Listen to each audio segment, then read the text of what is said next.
Many people ask, and I've been asked this before, why do you guys put your face on the ground? What are you doing? What is this prostration? You know, this prostration, or sujood in the Arabic language, is not something new. If you look, for example, in the Christian New Testament, the book of Matthew, chapter 26, verse 39, you'll find Jesus described there as prostrating and beseeching his Lord for his bounties. In the Old Testament, we find the great prophets, such as Abraham and Moses and David, peace be upon all of them, described as prostrating and beseeching their Lord. What this shows us is that Islam is not a new message. Islam is not the invention of Muhammad, peace be upon him. But Islam is the message of all of the prophets.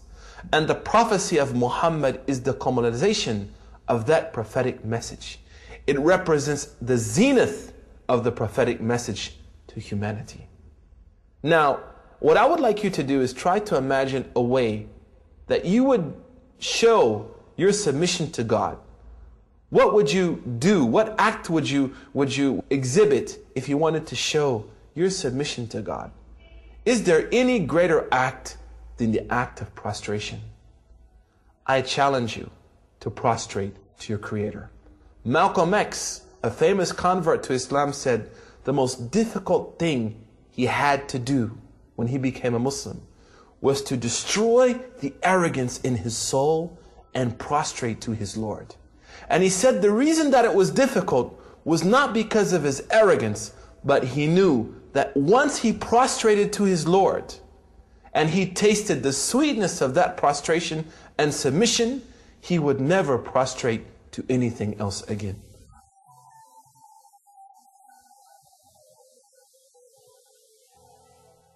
And he, Jesus, went a little further and fell on his face and prayed. The Bible, Matthew 26:39.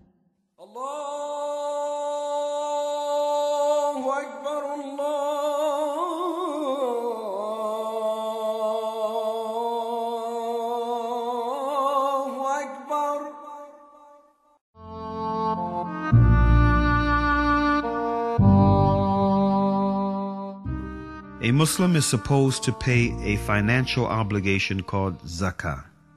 All Muslims should spend 2.5% of their cash savings that were unused for a whole year on the poor, the needy, the homeless, and the orphans. In the early ages, zakah played a major role in freeing slaves. Muslims used it to buy slaves and free them on the spot. 5 to 10% of any agricultural income. 5% is the percentage applied on those who have irrigation systems.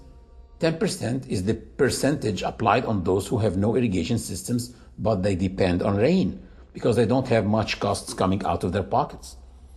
20% of any extracted resources or minerals, like petroleum, which means that governments, before they go buy arms and weapons for their armies, according to this ritual, they should spend at least 20% of their resources on the poor, the needy, the hungry people, and the homeless.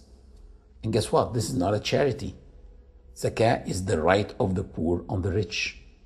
Muslims do spend in charity, which what they spend in addition to the zakah. One of the traditions of Prophet Muhammad, peace be upon him, is spend with your right hand what your left hand doesn't know, which means without showing off. Do it with sincerity.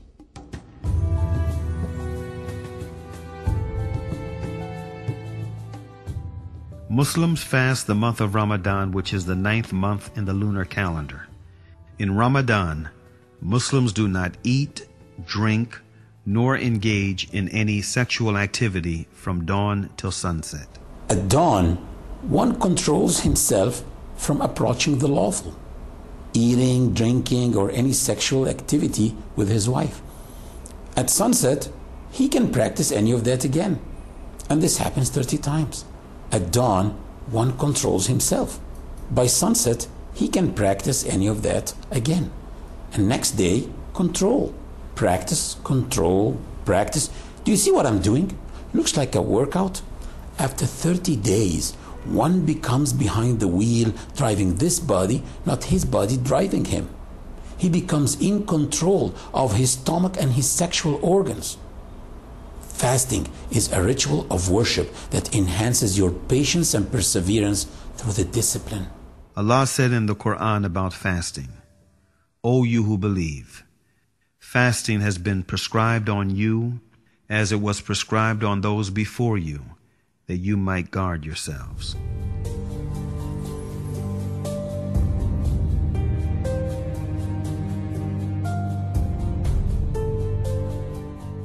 Hajj or pilgrimage is an obligation once in a lifetime only on those who are financially and physically able.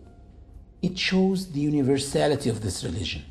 Last year, I did pilgrimage with 2.5 million Muslims. We were all moving together from one place to the other, eating together, worshiping together, praying together, and wearing the same simple clothes together. Anyone besides you can be a millionaire, an owner of a chain of restaurants in his country, or a very poor person. Nobody knows, simply because we are all the same. Hajj has changed the lives of so many people, like Malcolm X, who struggled for the rights of blacks in the United States and suffered from discrimination and racism, which in turn led him to have a negative perception of white people.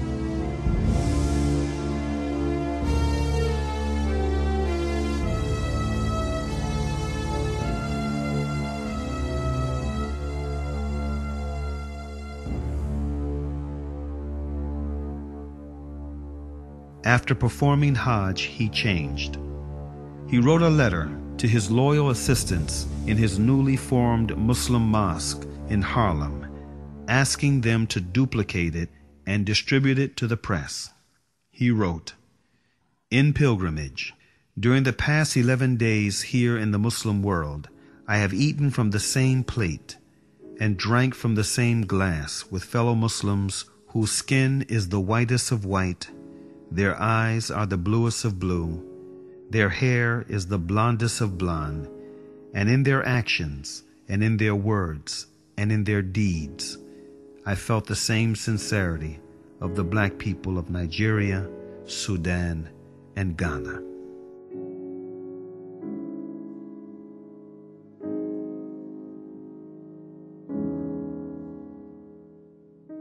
Peace, justice, and security can be attained only when man knows the purpose of his creation. That purpose is to turn to one's Creator, to turn to the one and only God, Allah.